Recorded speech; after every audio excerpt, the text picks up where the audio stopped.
গাজা অভিমুখী সমুদ ফ্লোটিলা নিয়ে গোটা পৃথিবীতে আলোড়ন সৃষ্টি হয়েছে। তবে কি গাজাবাসীর মুক্তি ত্বরান্বিত হতে চলেছে? প্রিয় দর্শক, এই প্রশ্নের উত্তর দেওয়া খুব কঠিন, কারণ যে অত্যাচারী গোষ্ঠীর বিরুদ্ধে গোটা পৃথিবীর ধর্ম বর্ণ নির্বিশেষে প্রত্যেক সচেতন বিবেকবান মানুষজন জেগে উঠেছেন, এবং বিশেষ করে বিভিন্ন প্রান্তের মানুষজন, অন্য ধর্মাবলম্বীরাও পর্যন্ত এই নৌ অভিযানে অংশগ্রহণ করেছেন এবং বিভিন্ন রকমের নৌযান নিয়ে তারা গাজার দিকে রওনা হয়েছেন। সন্দেহাতীতভাবে এটি পজিটিভ একটি উদ্যোগ, এটি প্রতীকী প্রতিবাদ হলেও এটি আমাদের সান্ত্বনার কিছুটা হলেও কারণ। তবে গাজাবাসীর মুক্তির বিষয়টি আল্লাহ রাব্বুল আলামিন যখন ফয়সালা করবেন তখনই তো হবে। এটুকু তো নিশ্চিত করে বলা যায় যে অত্যাচারী গোষ্ঠী, তাদের বিরুদ্ধে আজ গোটা পৃথিবীর মুক্তিকামী, শান্তিকামী, প্রকৃত অর্থে মানবতাবাদী মানুষগুলো জেগে উঠেছেন। সেই অত্যাচারীদের পতন আজ হোক আর দুদিন পরে হোক অবশ্যই হবে, তবে কতটা আগে হবে বা কতটা পরে হবে সেটা একমাত্র আল্লাহ তাআলা ভালো জানেন। পৃথিবীর বহু বড় বড় পরাশক্তি এবং আল্লাহ দ্রোহীকে আল্লাহ তাআলা অনেক ক্ষুদ্র থেকে ক্ষুদ্রতর কোনো সৃষ্টি দিয়ে আল্লাহ তাআলা শেষ করেছেন। এরকম বহু ঘটনা মানব ইতিহাসে ঘটেছে। অতএব এই জগদ্দল পাথর যেটি গাজাবাসীর বুকের উপরে চেপে বসেছে, যে জালেম এবং অত্যাচারী অপশক্তির বিরুদ্ধে গোটা পৃথিবীর মুক্তিকামী মানুষজন ফুঁসে উঠেছে, তাদের ধ্বংস, তাদের পতন আল্লাহ তাআলা এই সমুদ ফ্লোটিলা বা এই নৌ অভিযানের মাধ্যমেই করবেন, নাকি এর চাইতে ছোট কিংবা বড় কোনো কিছু দিয়ে করবেন, সেটা একমাত্র আল্লাহ তাআলা ভালো জানেন। তবে সন্দেহাতীতভাবে সেখানকার মানুষের জন্য পৃথিবীর বিভিন্ন প্রান্তের মুক্তিকামী কিছু মানুষজনের যে প্রচেষ্টা, সেটা সাধুবাদ পাওয়ার যোগ্য।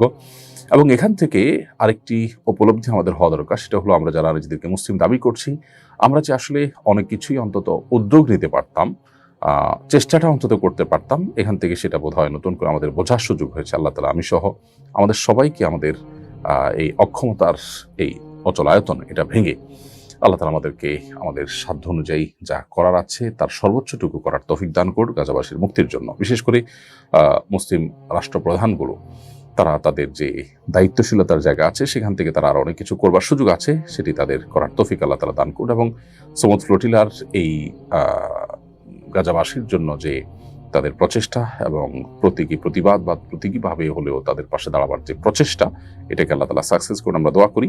তবে আপাত দৃষ্টিতে এই অভিযানের মাধ্যমে যে এই অপশক্তির পতন হয়ে যাবে সেরকম মনে করাটা কঠিন, কারণ ইতোমধ্যে আমরা জানি যে একাধিক জাহাজের যে সমস্ত প্রতিবাদী নিরস্ত্র মানুষজন ছিলেন, তাদের অনেককে গ্রেপ্তার করে বা অনেককে আটক করে নেওয়া হয়েছে সেখানে তাদের দেশে, অভিশপ্তদের দেশে, এবং অনেকগুলোকেই গতিরোধ করা হয়েছে এবং তাদের করায়ত্তে তারা নিয়ে ফেলেছে।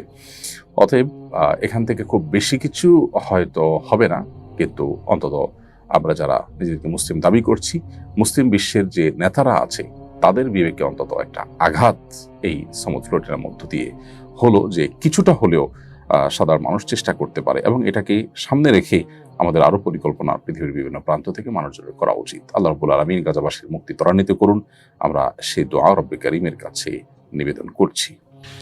এরপর মোহাম্মদ আসাদুল ইসলাম আপনি লিখেছেন, চ্যাট জিপিটি দিয়ে ডিজাইন করে টি শার্ট ব্যবহার করলে ইনকাম হালাল হবে কিনা? উত্তর হলো অবশ্যই হালাল হতে পারে, যদি আপনার সেই ডিজাইনটার মধ্যে হারাম কোনো কিছু না থাকে। তাহলে সেক্ষেত্রে আপনি ডিজাইনটা চ্যাট জিপিটি বা আর্টিফিশিয়াল ইন্টেলিজেন্স ব্যবহার করে যদি আপনি করেন, তাতে মৌলিকভাবে সেটার সহযোগিতা নিয়ে ডিজাইন করার কারণে হারাম হবে না।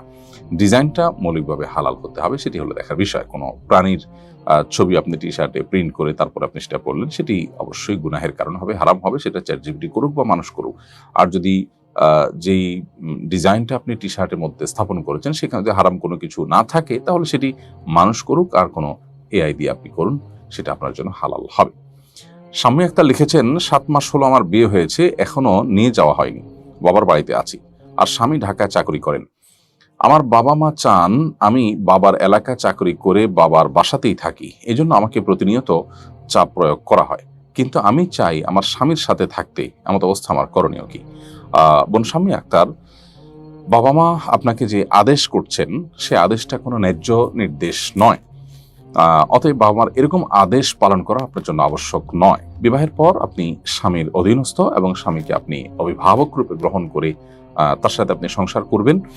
এবং তার সাথে আপনি বসবাস করবেন। বাবা মা যদি এক্ষেত্রে আপনাকে বলেন যে না, আপনি বাবা মার এলাকাতে থাকেন এবং চাকরি করে তাদেরকে টাকা পয়সা দেন, স্বামীর কথা না শুনেন, স্বামীর সাথে তার এলাকাতে বা তার বাসায় না থাকেন, তাহলে বাবা মার এই চাওয়াটা অন্যায্য চাওয়া।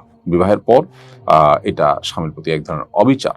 অতএব বাবা মা কোনো অন্যায় নির্দেশ করলে সেটা কিন্তু আমরা মানতে বাধ্য নই। বিনয়ের সাথে তাদেরকে এই সীমাবদ্ধতার কথা জানিয়ে দেওয়া দরকার যে আসলে স্বামীর হক যেটি রয়েছে সেই হক নষ্ট করবার সুযোগ আসলে নেই। আল্লাহ সুবহানাহু ওয়া তাআলা স্বামী স্ত্রী উভয়কেই পরস্পরের যে হক আছে, কর্তব্য আছে, সেটা আদায়ের জন্য আল্লাহ জিজ্ঞাসাবাদ করবেন। অতএব মা বাবাকে বিনয়ের সাথে নিজের অপারগতার কথা, কেন আপনি অপারগ সেটা বুঝিয়ে আপনি আপনার মতো করে স্বামীর সাথে বা স্বামীর এলাকাতে বসবাস করা বা স্বামীর বাসায় বসবাস করার বিষয়টিকে আপনাকে অগ্রাধিকার দিতে হবে। এরপর এমডি সামিনুর ইসলাম সামিনুর আপনি লিখেছেন, স্বামী যদি স্ত্রীকে মেসেজে তালাক দেন এবং মেসেজটা স্ত্রী দেখার আগে যদি ডিলিট করে ফেলেন, তাহলে কি স্ত্রী তালাক হয়ে যাবে? ভাই সামিনুর ইসলাম, আপনার প্রশ্নের উত্তর হলো যে মৌখিক বা লিখিত যে কোনোভাবে তালাক দিলে কিন্তু তালাক হয়ে যায়। অর্থাৎ যে কথা আপনি মুখে উচ্চারণ করলে তালাক হবে, ওটা আপনি লিখে পাঠান বা লিখে দেন, তাহলেও কিন্তু তালাক হয়ে যায়। আপনি চিঠির মাধ্যমে লিখে পাঠালেন অথবা মোবাইলে SMS পাঠালেন স্ত্রীকে, তাতে মুখে তালাক দিলে যেরকম হয়, এই পাঠানোর মাধ্যমেও তালাক হয়ে যাবে।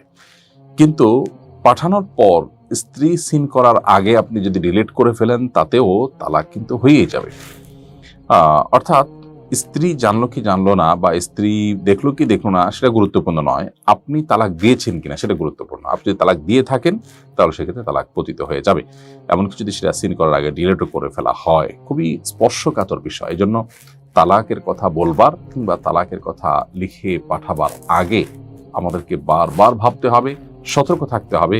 এটি ছেলে খেলা নয়, এটি একটি সংসার, দুটি বন্ধন, দুটি পরিবার, তাদের জীবনের সবচাইতে গুরুত্বপূর্ণ সিদ্ধান্ত। বিধায় এটার আগে বহুবার ভাবতে হবে এবং শান্তভাবে সিদ্ধান্ত নিতে হবে। তা নাহলে আমাদেরকে প্রায়শ্চিত্ত করতে হবে এবং এক্ষেত্রে আসলে তালাক হয়ে গেলে আর সেটাকে ফেরাবার কোনো সুযোগ থাকে না। সৌদি আরবের সাবেক গ্র্যান্ড মুফতি আব্দুল আজিজ আলে শেখ ইন্তেকাল করেছেন। নতুন গ্র্যান্ড মুফতি হিসেবে মনোনীত হয়েছেন শেখ সালেহ বিন হুমাইদ। এই দুজন সম্পর্কে আপনার অভিব্যক্তি জানতে চাই। আলহামদুলিল্লাহ, যিনি সাবেক গ্র্যান্ড মুফতি ছিলেন মুফতি শেখ আব্দুল আজিজ আলে শেখ, তার অনেক অবদান এর কথা আমরা জানি। বিশেষ করে আলহামদুলিল্লাহ ফিকহি বিষয়গুলোর ক্ষেত্রে মুসলিম বিশ্বের জন্য তার অসামান্য অবদান তিনি রেখে গেছেন। আল্লাহ তাআলা তার প্রতি রহম করুন, তার ভুল ত্রুটিকে আল্লাহ তাআলা মাফ করে দিন এবং তাকে আল্লাহ তাআলা জান্নাতবাসী করুন। সেই সাথে বর্তমানে যিনি নতুন গ্র্যান্ড মুফতি হলেন সেখানকার শেখ সালেহ বিন হুমাইদ, তিনি মক্কার কাবার সবচেয়ে প্রবীণতম ইমাম। তার চাইতে সিনিয়র বয়সে আর কোনো ইমাম নেই এবং বহু বছর যাবত তিনি কাবায় ইমামতি করছেন এবং মক্কার হারামে তিনি সালাত আদায় করাচ্ছেন।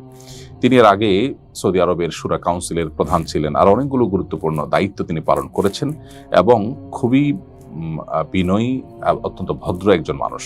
তাকে খুব কাছে থেকে দেখবার সুযোগ হয়েছে আমার, আলহামদুলিল্লাহ। বিশেষ করে আমি যখন সৌদি আরবে ইসলামিক সেন্টারে কাজ করি, তখন শেখ সালেহ বিন হুমাইদ তিনি আমাদের অফিসে এসেছেন, একটা প্রোগ্রাম করেছেন আমাদের অফিসের পার্শ্ববর্তী মসজিদে এবং আমার ঠিক যে কর্মস্থল, আমার যে চেম্বার ছিল, ঠিক সেখানে তিনি এসেছেন। তার সাথে একটা ভালো সময় কাটাবার সুযোগ আমাদের হয়েছে। এর বাইরেও তাকে আমরা দূর থেকেও দেখেছি, তাতে আমার কাছে মনে হয়েছে খুব যোগ্য এবং খুব উপযুক্ত একজন মানুষকে এই পদটি দেওয়া হয়েছে। তার ইলমি এবং একাডেমিক যোগ্যতা অসামান্য, আবার মানুষ হিসাবেও তিনি অত্যন্ত চমৎকার একজন মানুষ। আমরা দোয়া করি আল্লাহ রাব্বুল আলামিন মুসলিম মিল্লাতের জন্য উপযোগী এবং উপকারী অবস্থান গ্রহণ করবার তৌফিক আল্লাহ তাআলা তাকে দিন এবং তিনি যেন মুসলিম মিল্লাতের ইলমি খেদমত আগের তার পূর্বসূরি যারা আছেন তাদের চেয়ে আরও বেশি এবং ভালোভাবে করতে পারেন, সেই তৌফিক রব্বুল কারীম তাকে দান করুন।